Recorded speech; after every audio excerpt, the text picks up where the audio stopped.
the music that ties us together. So yeah, everyone's in their own completely.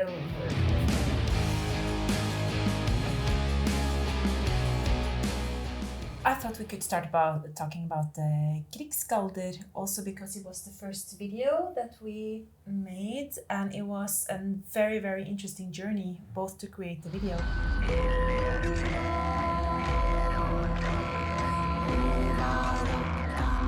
It kind of blended all the qualities of the group together. Kai's artistic talent and Chris's directing and editing the talents, and yeah, we were all just very immersed in that process for I don't know how long it took, but it was something, I remember we wrote, the script towards this point where we needed a kicker for why this, the video is about these petroglyphs being attacked from another village or something, and we wrote this storyline that at one point, there's something that needs to release, like the pinpoint of the battle, right?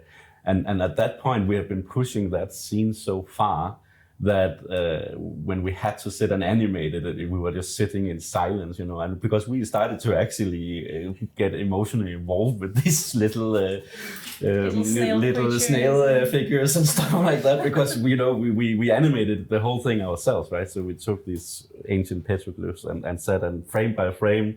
I've never done animation before, so it was just sit and move the arm up and down, and animating that scene was horrible because I really like these small cute characters, right?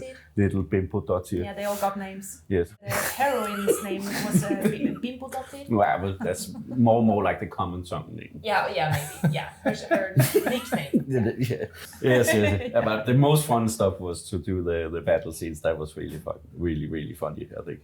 I think that this song also has this, most of the song most people don't know that not the live version, of course, but the album version. Most of the things that you hear on the song is recorded outdoor, right, in our garden we had back then. And I remember that day when we were recording it, because I was hanging up in the window recording Kai doing the bull roar that makes this very deep rotating sound. And he was like standing there, in naked chest, and swinging this thing. And I think I was hanging up in the window filming from there. And Maria was coming home and like, what are you guys up to here? well, what is going on? And I think it was close by then, I think that was one of the first songs you started, adding your vocals on also, right? So it's kind of the whole thing came together with that song. And a lot of things about it really speaks to some stuff that just keeps on happening in history, right? And maybe also how we can prevent it. So it's as relevant today, I think, as it has been for thousands of years. It's a lot of Foley. I like to call it Foley, how we create the rhythms in this kind of material. And also how it's been taken live on a loops situation. But most of the sounds that sound like battle weapons and stuff like that is actually garden furniture and garden tools, so like this, that is like the thing you would lay with your strawberries, and stuff like that. I would definitely say for me it is Afhomon. It's not one of the super popular songs, but Afhomon was actually the first time we pressed the record button, right? I think so, but it could also be Slamslag. I'm not sure. Originally, I came to record the poems. Of course, Afhomon has a long poetry part, and Afhomon was also, because in the beginning I'm not a musician to start out with, unlike these two guys. And like what I wanted to make was this like insane screams, right? So I was just in a recording booth and like screaming my guts out, and I think I ruined my voice 2 or 3 times. Like literally, I went out of the recording booth and I was at work the next day. I was still working as a tattoo artist, and I was like, "Good morning, how are you doing?" also no sleep because you were working all night, right? Yeah, and I had a little boy at the time, or I still have it. So what are you recording today? Well, I can't do much. What am I supposed to sing? if we talk about pieces that has defined where we are today, or we also have to talk about Hakkerskaldyr, I think, because it is where we really bring the warriors out, which has become a growing part of our live performances.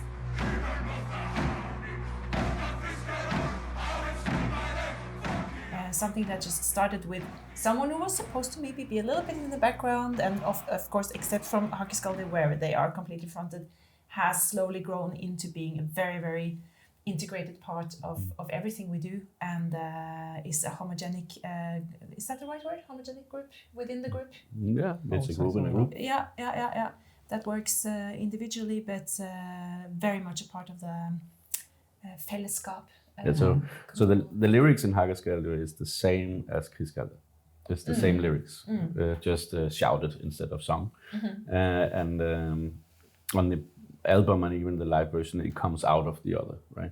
And I like to think that this stone, Ekia stone, from where the lyrics is from, is kind of like a preventive thing you put out, right? And you shout as loud as you can, maybe to prevent a confrontation, right? On the album version, that is only Kai singing that, yelling that, and I had to have him for a whole day in the vocal booth. Sound like different people shouting for a whole day, that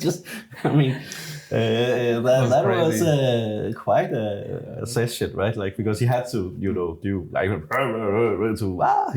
and anything in between, right? And I think, that was one of the more fun days also, right? Just to go through stuff like that. When it was about to go live, for sure. I mean, then there was this like vision of this like acoustic vision of a choir. Of course, like I can't go out there like use a looper and shout like 9 times, then the song is over, right? Yeah, but we had actually.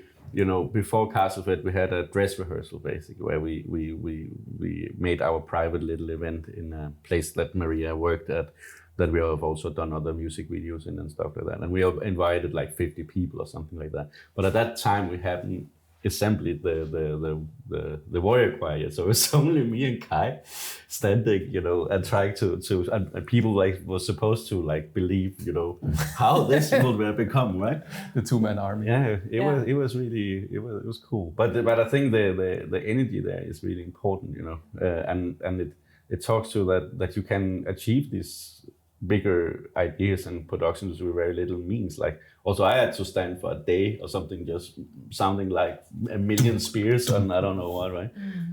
But you can do that, just use your imagination and go with it, I think every album has one song, right? I produce an album like a song. So like taking a part out would be like, which part of, I don't know, whatever song is your favorite, right?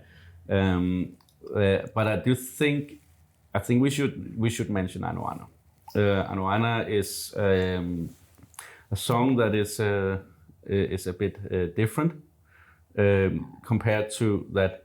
For instance, when we go like with Tenet, for instance, which we maybe also are going to talk about. I don't know. I can't choose.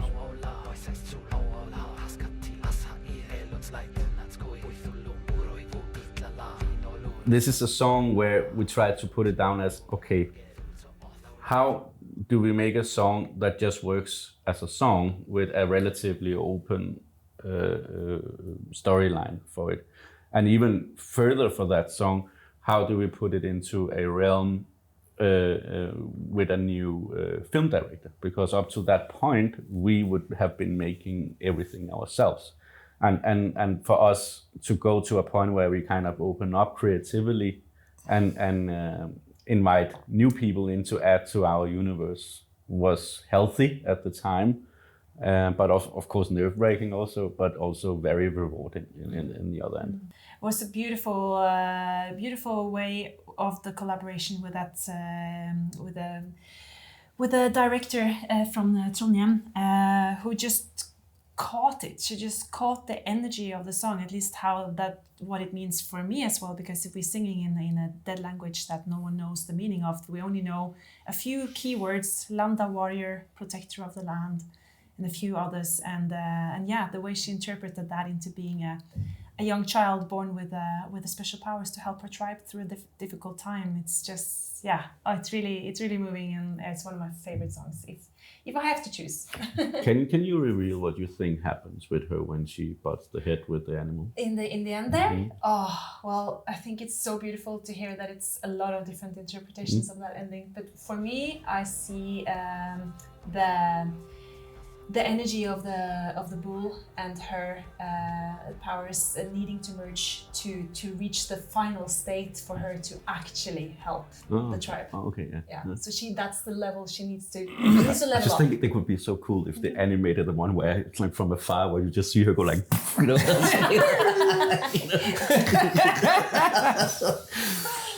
If you think career defining. That's really. You know, Scythe is great. I think Robo is great. Yeah, all of them are great. You know, but I think Scythe is career defining because it marks our entrance into the. But then again, making a song that plays the same backward and forward. Oh.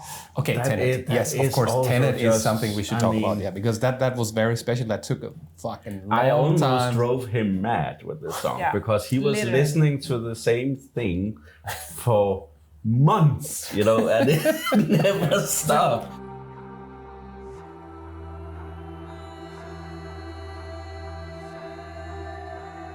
So normally it begins, you know, it always begins with Kai coming with something, right? That we then have to build a composition around, right? Here, you know, I think you came in early that morning or something like that. I just wrote it down. And so I just arrived at my desk and had my coffee ready to open up everything. And in front of me, there's a little paper, you know, on top of my keyboard. And I'm about to type my password. I'm like, oh, what is this? You know? And Sato Arepo Tenet Opera.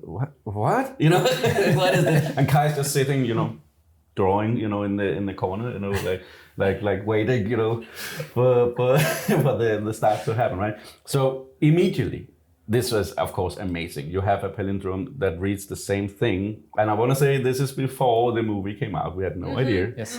Way before. It was kind of fun, though, it came out doing all that. But looking at this, you know, like, okay, this is challenging because, you know, how do you represent a piece of music in 4 directions, right? Like literally. So first thing is obvious. It should play the same backward and forward. You know, that became like the rule, not entirely like there's different pieces, but every piece respectively will be playing the same backwards and forward. But then there's also the movements up and down. So whenever there is a up moving note, there will be a counter movement, kind of as you see in classical music and fugues and stuff like that. Long, I could go on for hours, so I will keep it short. Point is, it took 2 years to make. And we made our own algorithms based on different types of rune sets, I believe, that could then dictate new melodies, that could then dictate new lyrics, new languages and everything. That again puts back to this piece. Then every block derives directly somehow from that square. And we also added a couple of small Easter eggs there and there.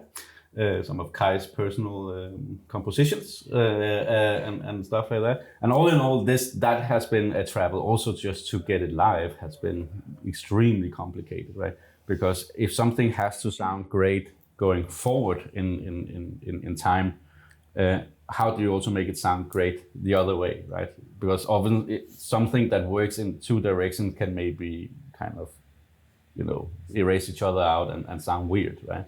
And it is a rhythm because of it, but it still have logic behind it. And it was also nice to like we also did with Nikal on this album, to open up to other cultures than Nordic only, and Roman culture definitely had a big influence at the time. So yeah, for sure.